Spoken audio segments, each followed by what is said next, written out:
described, it's been a continual process and an ongoing journey and renewal John has described. I would say the same thing for myself. So you have begun the process. We just dived in, Coach.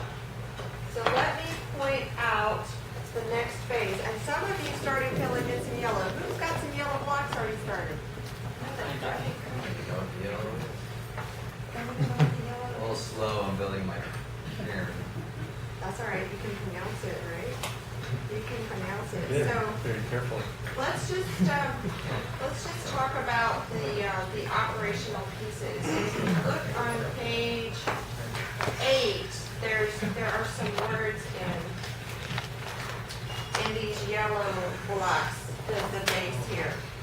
So at least for the moment, we're putting the word operational in here, but you'll notice that it says operational excellence, or there's competency, or there's the word specific. So it might be that for me to cross this bridge, I need a certain skill.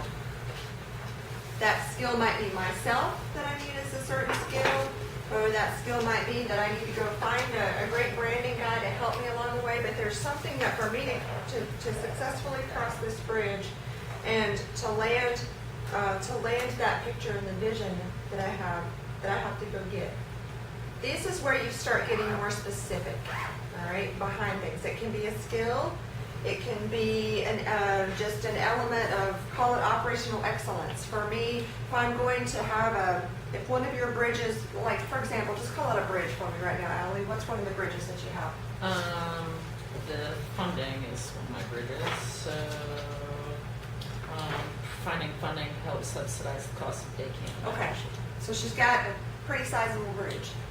She's going to be creating some yellow blocks that are to help her do that. So for example, if we go back and we listen to the story of Tom Dempsey yesterday, had Tom Dempsey had a bridge here that talked about his funding, whether it was deliberate or not deliberate, what did we hear him say specific was for how he went about getting that bridge crossed? Do you remember a yellow block, so to speak, from what Tom described? Meeting investors. He met with investors. Yeah. You met with investors, okay? So that's getting a little bit more specific along the way. So the yellow blocks help to give you something much more from a tangible, active level. And I'm not doing that justice, so if you guys help me, Mark. Yeah, I would say that for him, it was finding investors that let him do it his way. Perfect. It's more specific to drive up there, absolutely. In fact, he called out investors that did not let him do it his way. Perfect. Does that help make sense? Help bring it to life? Can I just say that, I mean, that sounds really simple, but that is so powerful, you know, in terms of the selection process, in terms of, you know, someone may have $1 billion or whatever, but, you know, it's like, I'm sorry, you know, it's not even worth coffee with that guy, you know? So it really is helpful. I mean, when you think of a bridge, it's like, yeah, this is a way to get across the stream. Absolutely. So, And recognizing that about yourself and your business enough to know is the qualifier. All right?